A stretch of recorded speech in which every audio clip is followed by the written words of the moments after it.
Hey, Cleaning Nation, Mike Campion here with the amazing Suzanne Bandick. As is her custom, she has picked a phenomenal topic for today. Um, Being in business for a long time because I'm old, my favorite stuff are little levers that can move big things, right? Like one of the things I like about having cleaning companies, you can sell somebody once and you can serve them for years and years and years, right? There's just a lot of leverage with that. So anytime I can figure out a way to do something once or leverage my time or money or anything, I love it. And today we're going to talk about, I think, one of the biggest, best leverage and I'm lazy, right? I like easy stuff. So one of the best, biggest leverage opportunities where you can put a little work in one time and it kind of pays going forward. And that's habits. So my only kind of thought, and I'll turn it over to Suzanne, is there's no such thing as no habits, right? So it's not like you're like, oh, I don't really have any habits. I'll, listen to Mike and Suzanne. Maybe I'll implement some habits. So, oh, no. We have habits. They're same with systems. Like, oh, I need systems for my business. Like you have systems in your business. They're just not getting you the result that you want. So if you're getting the result that you want in any area of your life, health, relationships, business, there's probably a foundation of habits that are working. And if you're not getting the results that you want, it's probably at least 50% due to habits that aren't working. So big leverage, big opportunity. Suzanne, take us away. Awesome. Okay, folks, let's talk today about our habits. Habits are the things that we do or the way we think that we no longer even think about. How about you get up in the morning or after breakfast, you're brushing your teeth? You do it. You don't think about it. It's just something that you do.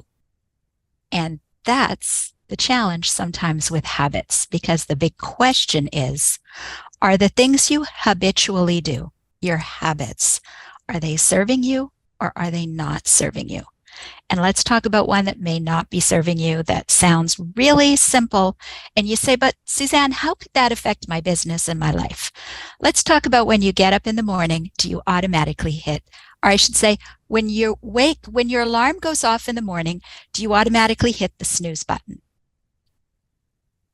That's a habit. Okay, so let's go on from there. The foods we eat, that's a habit. The way we think, if we have someone comes up with an idea for us and we tend to think of all the things that are wrong with it, why it won't work. That's a habitual way of thinking. The time that we go to bed, that's a habit. Does it cause us to wake up in the morning feeling joyous and rested? Or does it cause us to wake up in the morning wanting to hit the snooze button? So we can explore all kinds of habits. What do you think, Mike? Man, what you said just really triggered something in me. I don't know how to articulate it well, but I'll do my best. So I think a lot of times the habit we want to change is kind of tricky. And there might be, or there almost always are, supporting habits that are a little easier to change. So like you said, the habit of hitting the alarm clock or hitting snooze in the morning, that's a tough one to change. But we can do other habits that would change it, right? So we could maybe put the alarm clock further away. Or like you said, well, if we go to bed at midnight and set the alarm clock for 6, we're kind of setting ourselves up for failure. So the habit we could change, I think a lot of times, I know for myself, which has not worked, is just the white knuckle. Like I'll just try harder, which is for me has not been sustainable.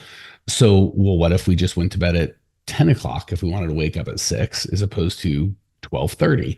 Or what if I want to eat healthy foods? Well, maybe instead of waiting till I'm really hungry to make a decision on what I eat, maybe I intentionally eat some stuff before I'm hungry. So I think there's some, I don't want to call them sub habits, but prior habits or adjacent habits, I don't know how to articulate it, that are a little easier levers to switch than the main habit we're trying to change. Okay, folks, want an opportunity to hear me coach Mike on a thought he's got? Suzanne doesn't coach me a lot, but when I do, it's good. So hold on. All right, I'm officially buckled up. Let's do this. Hitting the snooze button would be a hard habit to change. You just said that. So maybe I need to put, I'm not saying that's your habit, but I'm saying those were the words you used. So maybe put your alarm clock further away. And I'm going to say it's a choice. It's a commitment. Okay. So the thing is, we live by habits and habitual thoughts that we now do without thinking about them. And maybe we started them from things we did or beliefs we had when we were 5. And now we're 30 or 60. And we're like, wait a minute, I'm still living by those same thoughts and those habits because I've never questioned them. So if we look at that and we say, let's take this one small thing, because it seems like a small thing, but it becomes a big thing. This one small thing, every morning, and I heard this recently from one of our clients, I have to set 3 alarms because I hit snooze 2 times before I finally get up. Now, she says to me, well, that's just the way I am. Question, do you want to stay that way? Because we really have a choice. There's nothing forcing us to hit the snooze button. Now, there are 2 ways. Habits that we habitually do. The big fancy name is called a paradigm. Okay, because we think that's the way life is for us. There's only 2 ways to change the paradigm or the habit. The first one is we're jolted. Somebody that we know, that we care about, dies of a heart attack. Heaven forbid. But now you're suddenly like, oh my gosh, I'm going to lay off French fries and hamburgers. I've got to eat healthy. And from that moment on, you've committed to changing the way you eat or the way you exercise simply because of that horrendous thing that happened. I'm sorry. I don't wish that on anyone, but it is one way that changes the habit. Now, let's look at the second habit. It's by choice and repetition. The second way to change that. Okay? So we say, I will commit to not hitting the snooze button every morning. I will now commit to getting up when the alarm goes off. It's the thought. So before you go to bed at night, you say, I will have a restful sleep and I will wake up, I will get up when the alarm goes off. Now, do you get it right every day? No, but it's a process of saying, I commit to doing that. And then you don't actually have to place the alarm clock in the other room. You can actually say, this is by choice. See, I want to dig into that. Repeat it. Because again, for me, that would be under the white knuckle clause, right? I just say I'm going to do it and I do it. And for me, and I'm sure there's stronger, more disciplined people out there than myself, but that tends to work like 20% of the time. So for me, I try to set up circumstances to make it more likely for me to succeed. So I don't drink, but I get where drunk people would drive drunk, right? Like most of the people I know that have driven drunk or tipsy or, not fully able to make decisions, it's kind of a closed loop. Or when I see people drink too much, it's because they're doing something that inhibits their decision making, right? And then they lead themselves to drunk Mike to make a decision, and then we're shocked when drunk Mike doesn't make a good decision. So you can either not drink, so I do think setting up barriers for yourself. So in the morning, I'm not great for me and maybe other people, and it's now that I'm old, it's so embarrassing. I have to wake up to pee and I'm up instantly at 4 a.m. But when I was young, I remember being a young person and I was not good at making those decisions when I was, you know what I'm saying? I want to make the same thing like what I mentioned with food. I guess we could just go shopping when we're starving and white knuckle and not buy stuff, or we could do both and be like, I'm committed because perfect example. When it comes to, I'm going to throw my mother-in-law a tiny bit under the bus, but I love her. And I've met her. She's a lovely woman. She's a lovely human being. And this is actually, whatever. So because I'm super committed to my wife, I'm pretty intentional about, I don't travel alone. I don't do a lot of stuff where, I don't think anything's going to happen. I'm old and fat and it's not like women are hitting on me like they used to be. But when I was young, now I'm just super committed to my wife. So I'm like, you know what? I'm not going to put myself in a situation where I'm going to make a bad decision. And is it because I think, and by the way, my mother-in-law was like, what's he trying to hide doing that? I'm like, it's the opposite. She was like, just say, kind of not what Suzanne's saying, but just say you won't do it. Your commitment should be strong enough. And I'm like, agreed. But let's not go on dates with other women I'm attracted to over a weekend because it's a dumb thing to do. Like, and does that mean does that diminish my commitment to my decision? No. But do I recognize I'm better at making decision at certain times, whether it comes to food or relationships or getting up? Of course I am. So when it comes to, and again, the alarm across the room is not that big of a deal, but putting myself to bed on time, you know what I'm saying? I just want to make sure I'm giving Absolutely. myself lots of, I don't want my only thing to be say you're going to do it and then do it. And if you don't do it, try again the next day. I think that's part of the strategy. But like, why do I like stupid, like young Mike would constantly forget stupid stuff. Now I'll be like, I'll put these keys where I can't find, or I'll put these keys with something else I know I won't forget. So you start setting yourself up for success. And because the older I get, the less I'll remember stuff. So I have to kind of do stuff. So I'm not saying that would replace willpower, but I'm saying it certainly makes it easier. I just want to set myself up for success when making a habit. Perfect. The only thing so two comments. One, Please. the only thing that I picked up was when you say it will be hard to do. So let me share this with all of our listeners. If you tell yourself something will be hard to do, it will be hard. If you figure out that, oh, if I put these things in place, it's going to make it easier for me to do, it will be easier. And that's a great point. Second point, Mike, that you brought up that I love, because you're right. Sometimes I put a coating on things and I make it sound too easy. However, you pointed out that I don't want to white knuckle it. I don't want to do willpower. So let's elaborate on that since you brought it up. What are my reasons for changing my habit? If your reasons are strong enough, so for instance, the example you gave, my happy marriage is too important to me to do anything else that would jeopardize that, right? That's the thought. So again, I don't want to harp on just one item, but if you're getting up in the morning, what is the benefit to me and my life? And if you can make the benefit big enough, strong enough, you can do anything. Hey, Clean Nation, Mike Campion here. One of my least favorite things about these podcasts are we found that people love the show and they love the information, but when I talk to you guys in person, stuff doesn't get done. People love the podcast, but they don't take any action. If you'd like to actually implement this and get this done in your world, we have a whole team of people that do exactly that. If you go to growmycleaningcompany.com/talk, you can book a time with either myself personally or one of our teammates to at least help you come up with a plan to actually implement and change your life. So if you want to go from getting these good ideas in your head to getting in your life, just book a free call with myself or my team, growmycleaningcompany.com/talk. And we can go from this one-to-many format to one-to-one and really get you some results. Excited to talk. And I can prove it to almost all of us if you guys sleep like, and gals sleep like I do. I don't know about you guys, but most of the people I talk to share this. Even when I was younger and I had trouble waking up and it was hard and blah, blah, blah, blah, blah. The night before a flight, when I had to wake up at a certain time and I knew that plane was going to take off, I'd set my alarm dutifully. I'd have a backup alarm just in case. And by golly, I would be up a half hour, an hour before that. Gosh, wide awake, by the way, not groggy, not fighting it, just like bing. So what changed? It was more important to me to get on that gosh darn plane than it was to sleep an extra 20 minutes. So such a great connection of, if I'm just trying to white knuckle, like be a man, be strong, do this thing. It's like, to what? And you made a great point. Like, my relationship with my wife, super important. So that makes those things a lot easier than just some other lesser reasons. So yeah, I think the reasons go a long way, and oftentimes we don't intentionally connect them.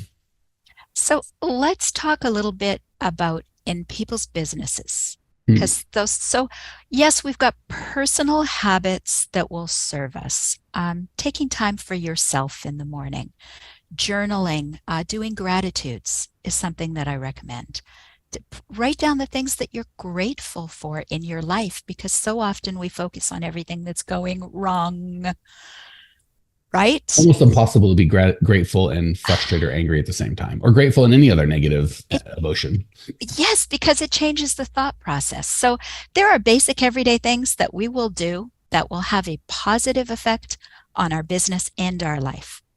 Let's look specifically at our business. How about a habit of you hire people, you put staff in place, and then you want to micromanage everything? That's a habit. The question is, does that habit serve you? Right? Does it empower your employees? No. Does it make them feel like you trust them? No.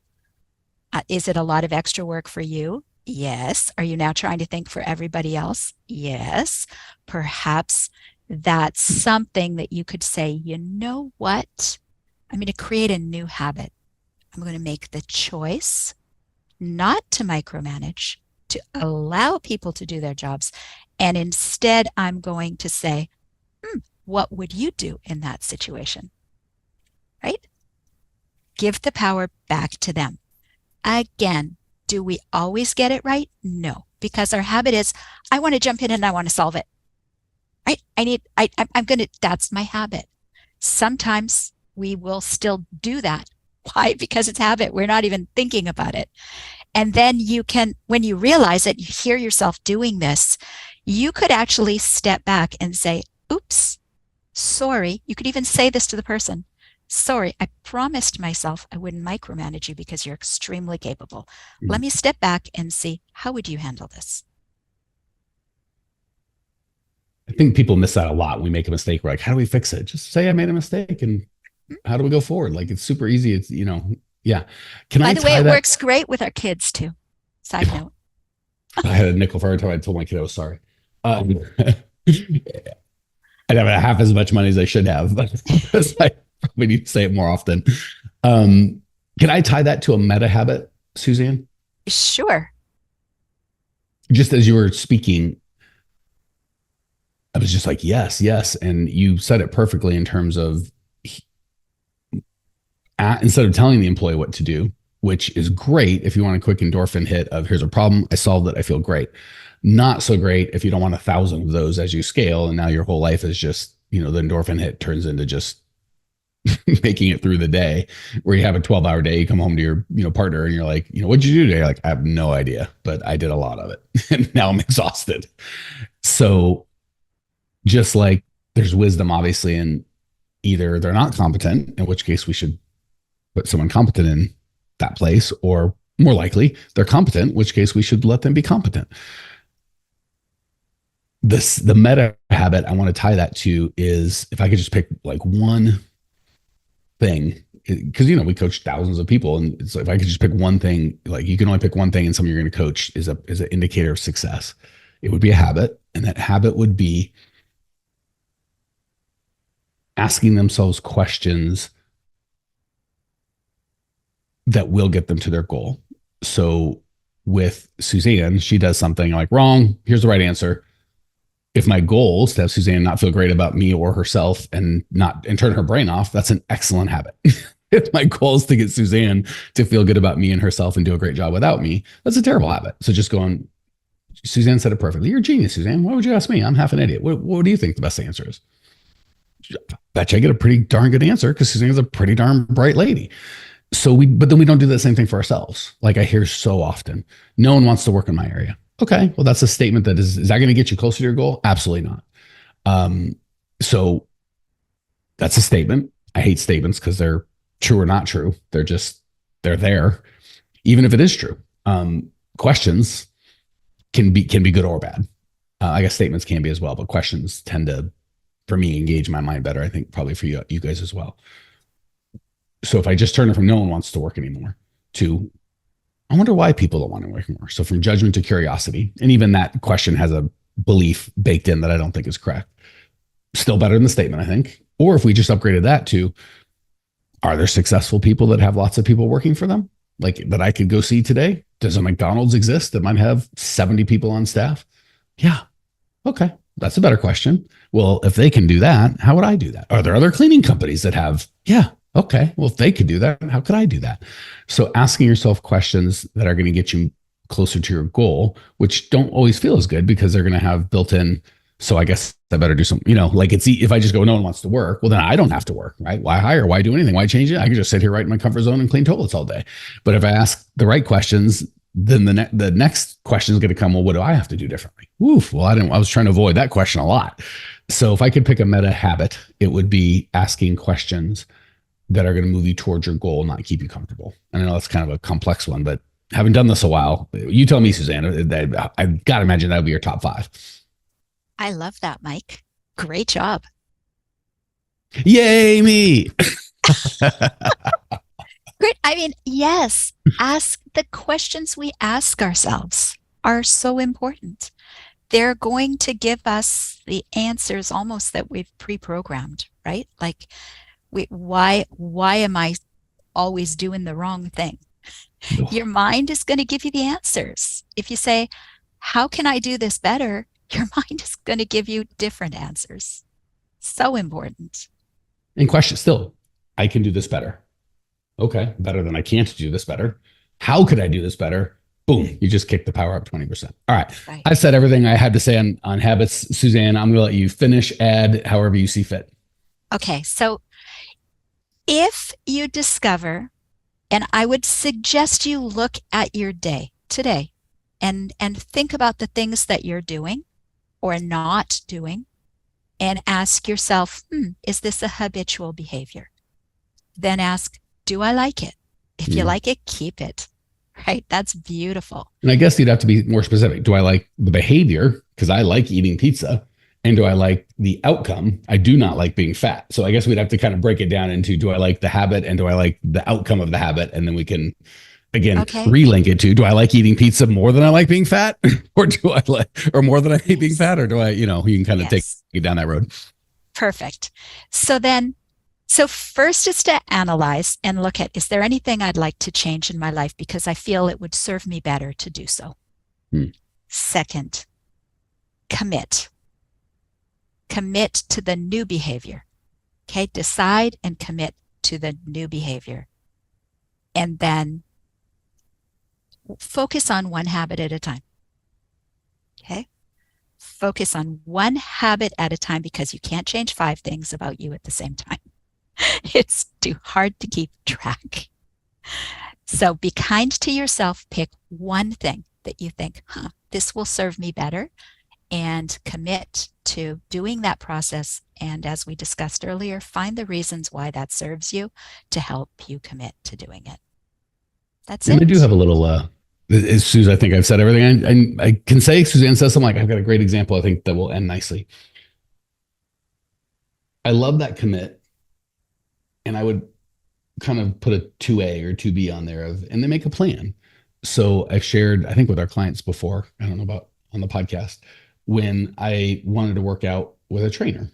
And to me, just saying, it was one of those things where like, I want to work out. I need to work out. It's just, I hadn't really committed. I hadn't done the work that Suzanne's talking about. Why do I want a trainer? How do I feel? How will I feel? Like that, I hadn't done that work. So the pain of finding a trainer is higher than the pain of not working out with somebody.